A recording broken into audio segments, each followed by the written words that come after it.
ishara kuzionyesha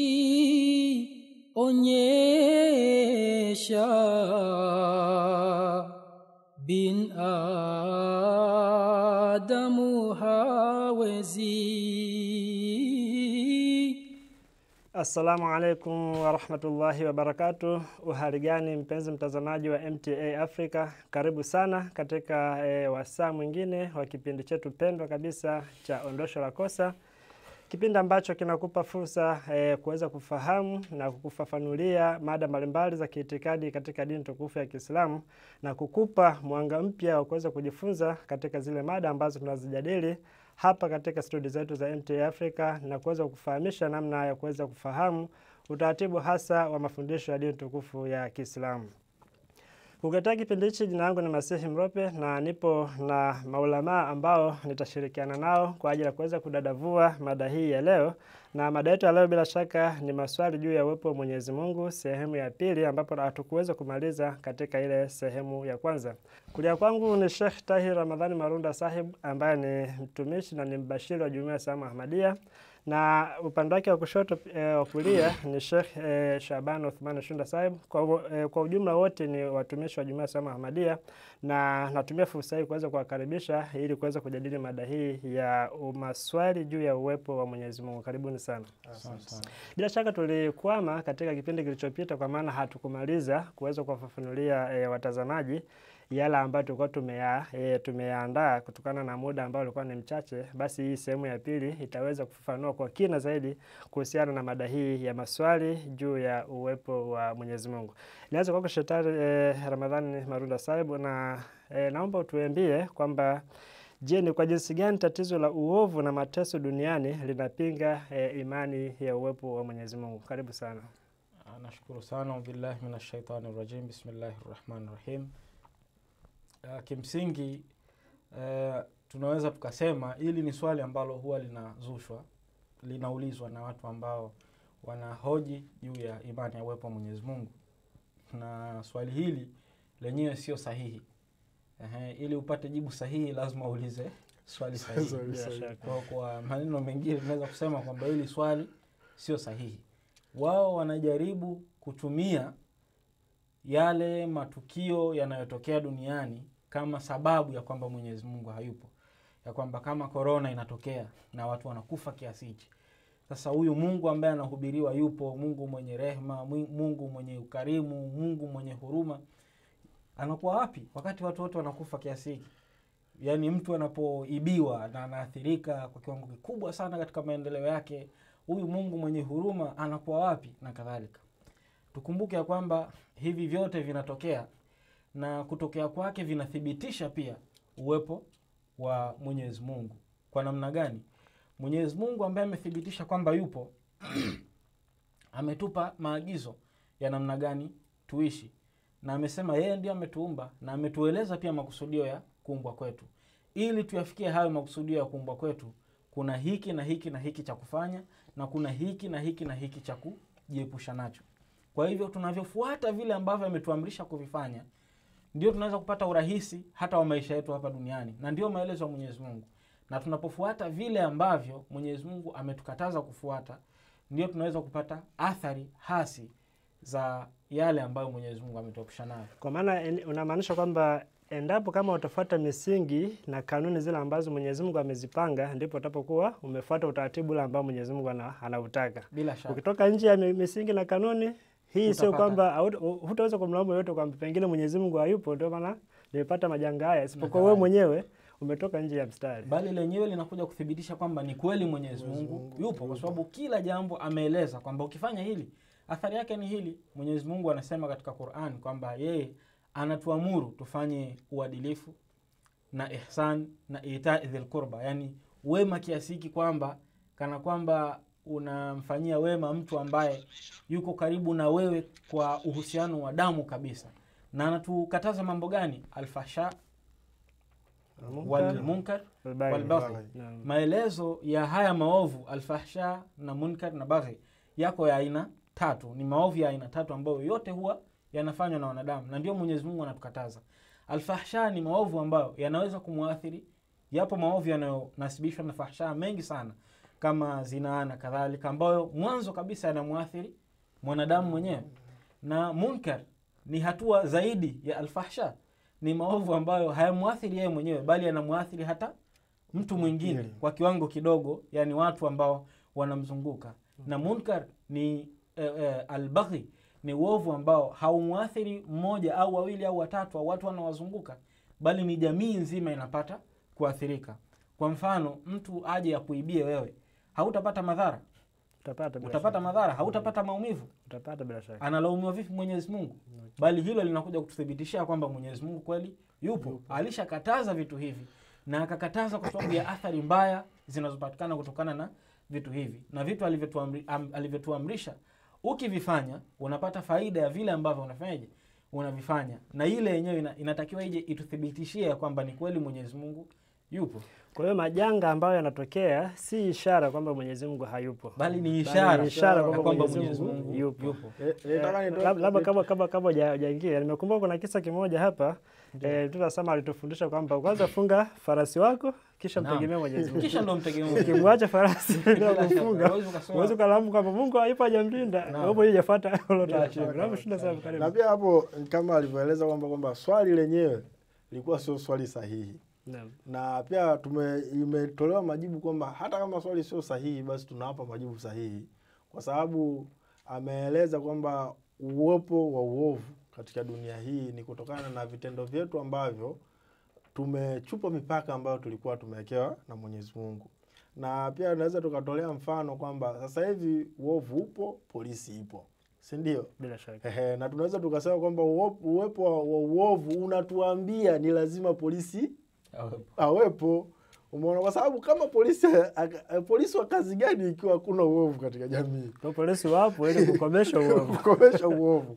Umeona, ndio hivyo tukitaletea mfano wa Mwenyezi Mungu. Mwenyezi Mungu lazima ile kazi yake na shani yake, na kama tunavyoelewa kwamba kukithiri kwa uovu katika dunia hii ni chanzo au ni sababu mojawapo ya kuletwa nabii wa Mwenyezi Mungu. Kwa hiyo pia uwepo wa uovu unatuthibitishia kwamba Mwenyezi Mungu yupo, kwa sababu ni kitu ambacho kinachagiza ghera yake kwamba hawa watu ni watumie mtu ambaye ataenda kuambia jamani, Mungu yupo kwa uwazi. Kwa hiyo kwa maana hapa tunajifunza kwamba ujaji wa manabii katika ulimwengu ni kwa sababu ya kukithiri kwa maovu. Kukithiri kwa maovu. Yaani hicho walichokisema kwamba labda kinasema Mungu hayupo, ndio kitu ambacho kinachagiza Mwenyezi Mungu aongee kwamba bwana mimi nipo, kwa kutuletea kwa namna mbili. Ataleta mtu atasema bwana, mkitoka katika haya basi mtapata neema hizi na hizi, na msipotoka katika haya basi moto utawahusu, radi zitahusu, mvua kali zitahusu, maporomoko ardhi yatahusu. Yani zile hasira au vitu ambavyo vinaonyesha hasira za Mwenyezi Mungu vitawadhihirikia. Mwanzo katika kipindi kilichopita ambacho ulisema kwamba hatukuweza kutia nanga au kufika katika mchikavu kwa sababu ya maelezo mengi ambayo ilibidi tuyatoe kwa ajili ya watazamaji wetu wapendwa, na tukatoa aya mbalimbali ambazo zimeeleza uwepo wa Mwenyezi Mungu na kwamba jinsi dunia inavyojiendesha sasa hivi ni hali sahihi kabisa ambayo inatueleza kabisa kwamba Mwenyezi Mungu yupo. Na ikasomwa aya ile ya sura ya 3 aya yake ya 191. Lakini nataka niendelee kwamba Mwenyezi Mungu amewaelezaje kwamba wale ambao wakiona mbingu na ardhi na jinsi mfuatano unavyoelezwa wakang'amua kwamba bwana Mwenyezi Mungu akasema kwamba hii ni kwa ajili ya watu wenye akili. Na sasa hivi wale watu ambao wanasema kwamba bwana sisi tuna akili, wana akili nyingi, wanaonekana kama ni intelligence, waandishi wa vitabu na nini, wengi ndio wanaanza kusema kwamba bwana Mungu hayupo baada ya kusoma sana. Lakini Mwenyezi Mungu anasema kwamba wenye akili ni wakina nani? Wenye akili ni alladhina yadhkuruna Allaha qiyaman wa qu'udan wa ala junubihim, kwamba ni wale ambao wanamkumbuka Mwenyezi Mungu kwa kusimama na kulala na katika pia mbavu zao, na kwa kukaa na kulala katika mbavu zao. Wayatafakkaruna fi khalqi samawati wal ardi, na wanaendelea kutafakari katika uumbaji huu wa mbingu na ardhi. Matokeo yake sasa wanayopata wanasemaje? Rabbana ma khalaqta hadha batila, kwamba matokeo wanayoyapata wanasema bwana Mwenyezi Mungu, haya yote yanayoendelea uliyoyaumba toka mwanzo na haya yote yanayotokea hujafanya hivi kwa bure tu, kwamba umesema tu bure, yani umeomba ardhi bure, milima bure. Kuna jambo ndani yake, ziko sababu ndani yake. Wanasema kwamba subhanaka faqina adhaban nar, kwamba Mwenyezi Mungu wewe umetukuka sana, utuepushe na adhabu ya moto. Aya imeanza, mwisho wake watu unatakiwa uombe dua kwa kuepushwa kwa adhabu ya moto. Kwa sababu gani? Mwenyezi Mungu amesema matokeo sahihi ambayo natakiwa kuyaona ni kwamba hivi vitu havijaumbwa bure. Kwamba ukiona kwamba kitu hakijaumbwa bure, wewe una majukumu fulani ya kufanya. Si ndio? Kwamba umepewa labda mkate, kwamba ni mtumishi umepewa mkate ili unini ufanye kazi. Usile mkate ukalala. Kwamba Mwenyezi Mungu tuumbia hivi vyote, sababu ni nini? Ni kumwabudu yeye, inatakiwa tuvifanye hivyo vitu. Lakini kama sasa hatutajua kwamba hivi vyote vimeumbwa kwa sababu maalum, kinachotufuata sisi ni adhabu. Kwa sababu kama sasa umeshapewa kila kitu, umewekewa kila kitu ili ufanye jambo fulani hujafanya, matokeo yake ni nini? Bila shaka adhabu. Ni hasara ambayo utaipata. Kwa hiyo uovu ambao unaendelea duniani ni hasara ya kung'amua kiusahihi yale yote ambayo Mwenyezi Mungu ametuwekea hapa duniani. Matendo yetu maovu yanaonyesha kutokuwa na shukrani ya vile vitu ambavyo Mungu ametuwekea. Ndio ina reflect kwetu, ndio inakuja kama mrejesho kwetu kwamba tunapata shida zote za dunia hii. Tunapata hali mbaya zote za dunia hii. Mwenyezi Mungu ametuambia tusile hiki, tusinywe hiki, tusifanye hiki, tusifanye hiki. Kama sasa tunafanya na matokeo yanakuja kwetu, alaumiwe nani? Ni sisi wenyewe. Lakini haya yote Mwenyezi Mungu kashaweka. Tukitambua tu kwamba bwana haya ni kwa sababu fulani na tukafanya yale ambayo Mwenyezi Mungu ametekeleza, basi tutakuwa wapendwa sana mbele ya Mwenyezi Mungu. Bila shaka tutakuwa wapendwa sana mbele ya Mwenyezi Mungu. Kabla hujaongezea, nimekumbuka kuna pointi moja kabla hajalitoka. Bila shaka sawa na mafundisho ya Qur'an tukufu, tunaona kwamba sehemu nyingine Mwenyezi Mungu anasema inna hadainahu sabila imma shakran wa imma kafura. Kwa maana tayari kila kitu kimeelezwa bayana. Kupata majanga ni kutoka tu wewe mwenyewe tu sababu zako bila kufuata utaratibu ambao Mungu ameuweka. Na bila shaka haya yote ambayo Mwenyezi Mungu ameyabainisha ni kwa sababu tu kujidhihirisha kwamba yeye yupo, watu wamtambue. Kwa hiyo wafuate njia ambazo zitakuwa ni sahihi, watatambua kwamba Mwenyezi Mungu yupo, lakini wakiacha njia zile ambazo ni sahihi, hasara watakazozipata kama alivyoeleza Maulana Saib hapa ni kwamba tayari pia itaonyesha kwamba ishara kwamba wameacha njia ya Mungu nao wamepata zile hasara. Karibu sana katika point yako. Hapa Sheikh Saib ameeleza kwamba matatizo mengine ambayo tunayapata na majanga na shida ambazo tunakutana nazo ni kwa sababu hivi vitu vyote vimeumbwa na Mwenyezi Mungu, na Mwenyezi Mungu anatueleza vina athari na faida zake. Kwa hiyo kuzielekea faida ya hivyo vitu ni kufanya ibada ya Mwenyezi Mungu na kujitahidi kulifikia kusudi la kuumbwa kwetu. Na kuto kufanya hivyo kutatufanya sisi tunasibisha zaidi na hasara za hivyo vitu. Lakini sehemu nyingine Mwenyezi Mungu anaeleza kwamba hekima ya kuwepo kwa majanga na matatizo mengine sio tu athari ya vitendo vyetu vibaya, lakini pia Mwenyezi Mungu anasema liyabluwakum ayyukum ahsanu amala, kwamba ili Mwenyezi Mungu apate kuwajaribu nani miongoni mwenu ni mbora katika vitendo. Na ndio hapo tunarudi kuangalia kwamba aidha tunatoa shukrani au tunafanya kufuru. Tayari vitu vingine vimetokea kama majanga kwetu. Sasa ndio tunarudi kule kule kwamba tumuombe Mwenyezi Mungu kwamba kwa namna ambavyo vitu vinatokea visiwe sababu ya sisi kutuzuia kumfikia Mwenyezi Mungu, kulifikia kusudi la kuumbwa kwetu. Badala yake kama tutafanya hivyo, manake athari mbaya ya vile vitu havitaweza kutufanyaje kutuathiri na kutufikia sisi. Na ndivyo ambavyo mtukufu Mtume Muhammad sallallahu alaihi wasallam, bali mafundisho ya Islam yanasimamia, ndio msingi ambao mafundisho ya Islam yanasimamia, kwamba ili sasa ikufanye wewe kuwa karibu zaidi na Mwenyezi Mungu, Mwenyezi Mungu atakupa mitihani.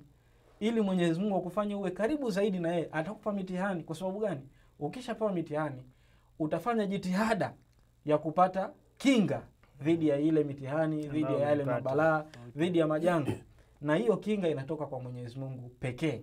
Na unaipataje? Ni kwa kumuomba, kwa kuwa karibu zaidi na Mwenyezi Mungu. Kwa Mwenyezi Mungu akitaka uwe karibu naye zaidi, ndio mitihani na mabalaa inaweza kuja kuwa mingi zaidi. Na ndicho tunachokiona kwamba mitume ambao wako karibu zaidi na Mwenyezi Mungu, shida na mabalaa na majanga wanayokutana nayo ni ya kiwango cha juu, ni ya degree ya juu kabisa kuliko shida na majanga ambayo watu wote huwa wanapitia. Kwa sababu gani? Kwa sababu ya hii namna ya pili ambayo watu huwa wanakutana na hizi changamoto. Sio ile namna ya kwanza kwamba ni adhabu, hapana. Ndio kwa namna hii ya pili ambayo majanga na matatizo tunapata, kwa sababu Mwenyezi Mungu anatupenda, anataka tuwe karibu naye zaidi.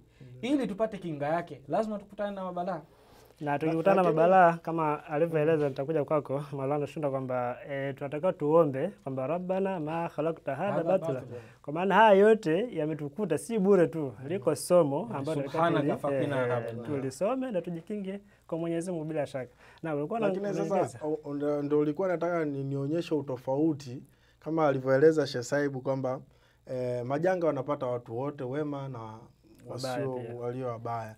Na hapa swali tunalojibu wanasema kwamba mahangaiko ya dunia na maovu yaliyopo, mabalaa na nini, yanaonyesha kana kwamba Mungu hayupo. Kwa watu wacha Mungu ni hivi kwamba kama Mtume sallallahu alaihi wasallam alisema kwamba kundi letu sisi manabii tuna majaribio makubwa kuliko watu wengine wowote wale. Lakini tunaona ni kweli Mtume sallallahu alaihi wasallam amezika watoto wake wote, isipokuwa labda mmoja tu ndo alimwacha hapa duniani. Tukiangalia hapo mfano wa Masihi alayhi salatu wasallam, watoto wake nusu kwa nusu, 6 kwa 6, 6 ameacha duniani, 6 walifariki. Lakini ladha ambao walikuwa wanaipata katika njia ya Mwenyezi Mungu na jinsi walivyokuwa wanaishi kwa shukurani na kuonesha kwamba bado Mwenyezi Mungu anawapenda, sijui nieleze vipi, kwamba haya majaribio haya ambao walikuwa wanayapata hayakuwazuia kuelekea wema au kumwelekea Mwenyezi Mungu. Kwa maana majaribio hayakuwa chachu wao kuweza kukaa mbali na Mwenyezi Mungu, bali ilikuwa ni nafasi ya kuweza kujisogeza karibu na Mwenyezi Mungu. Okay. Na hiyo sasa ndio itakayokuambia kwamba je, wewe ni mwema au ni muovu. Kwamba muovu akipewa jaribio au akipewa adhabu inampeleka mbali na Mwenyezi Mungu. Lakini mwema akipewa jaribio lolote linamsogeza karibu na Mwenyezi Mungu. Hapa nitoa kisa kimoja cha Hadhrat Amajan radhiallahu anha, ambaye alikuwa ni mke mpenzi wa Saidina Ahmad alayhi salatu wasalam. Yeye aliuguza mwanae ambaye alikuwa ni wa kiume. Kipindi ambapo mtoto tuseme anaenda ukata roho, ilikuwa ni muda wa sala. Akawaambia basi, wakawa wanamwambia mtoto sasa anakata roho, unaenda wapi? Akasema sasa Mwenyezi Mungu anachukua mtu wake na mimi huku naitwa kwenda kwenye sala, nafu niende kwenye sala.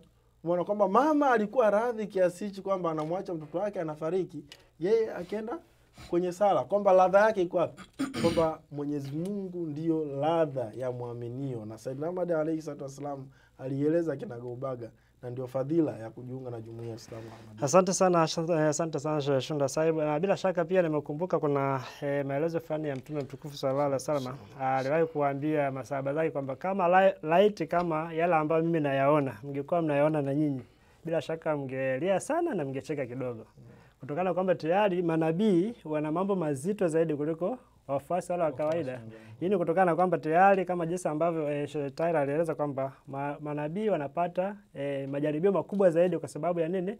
Ya imani yao mbele ya Mwenyezi Mungu Subhanahu wa Ta'ala. Na pia Sheikh Shunda aliongezea kwamba yale majaribio ndio yanayokuwa nafasi ya kuweza kuwasogeza karibu na Mwenyezi Mungu kuliko watu wengine ambao pengine wangepata majaribio yale wangekuwa wameenda mbali zaidi na Mwenyezi Mungu Subhanahu wa Ta'ala. Sasa nikirudi kwako Sheikh Taira Ramadhani Marunda Saib, naomba sasa utueleze ugunduzi wa maendeleo ya kisayansi unaingiliana vipi katika madai ya uwepo wa Mwenyezi Mungu? Hili tuseme nilieleza katika kipindi kilichopita ya kwamba akili inaweza kutusaidia kufahamu, kujua kwamba miaka 20 iliyopita nini kilitokea au kwa wakati huu nini kinatokea. Lakini katika mambo yajayo akili haiwezi kueleza hayo yote. Hili ni jambo moja tu ambalo akili haiwezi kufafanua. Lakini sio hivyo tu. Sehemu ambako hii milango yetu ya fahamu haiwezi kuifikia. Kwa mfano, kwa wakati huu nini kinatokea Syria? Nini kinatokea China? Mpaka hizi uvumbuzi wa sasa hivi, lakini miaka kadhaa iliyopita wakati hivi vitu vyote havipo, kulikuwa hamna namna ambayo mwanadamu anaweza akafahamu. Sasa nini kinatueleza hivi? Khalifatul Masihi wa pili Hazrat Mirza Bashiruddin Mahmud Ahmad radhiallahu ta'ala anhu aliwahi kusema katika ushairi ya kwamba akal andihe kad nayere ilham naho, kwamba akili ya mwanadamu ni kama giza, ni kipofu. Kama mwangaza wa wahi na ufunuo wa Mwenyezi Mungu hauwezi kuwa na athari ndani yake. Na hicho ambacho Mwenyezi Mungu amekieleza katika Qur'an. Kwa mfano kuna bishara nyingi chungu nzima ambazo Mwenyezi Mungu amezieleza ndani ya Qur'an. Tukufu naam. Nyingi chungu nzima ambazo Mwenyezi Mungu alimueleza mtukufu Mtume Muhammad sallallahu alaihi wasallam. Zingine hazikuwekwa katika Qur'an tukufu. Bishara ambazo kama tukianza sasa hivi kuzibainisha moja baada ya nyingine na namna zilivyotimia, tunaweza tukachukua vipindi kama hivi mwaka mzima. Bila shaka. Sasa ile inatuonyesha kitu gani? Inatuonyesha kwamba aliyemwambia Muhammad sallallahu alaihi wasallam haya mambo yote ni Mwenyezi Mungu, ambaye alieleza kwamba yeye ana elimu ya mambo ya ghaib. Ni yeye aliyesema kwamba mimi nimewaumba ninyi wanadamu. Ni yule aliyesema kwamba mumwamini Muhammad sallallahu alaihi wasallam, mumtii na munitii mimi, na kwa kufanya hivyo mnaweza mkalifikia kusudi la kuumbwa kwenu. Aliyesema kwamba kuna kusudi la kuumbwa kwenu, na kwa kufanya haya yote ndio mnaweza mkalifikia kusudi la kuumbwa kwenu. Nitaeleza bishara moja tu, labda kwa mfano, ambayo Mwenyezi Mungu alisema ya kwamba inna samawati wal arda kanata ratqan fafataknahuma, ya kwamba hakika mbingu na ardhi zilikuwa kama kitufe kimoja kilichofungana mno. Fafataknahuma, kisha tukazipasua na kuzitawanya.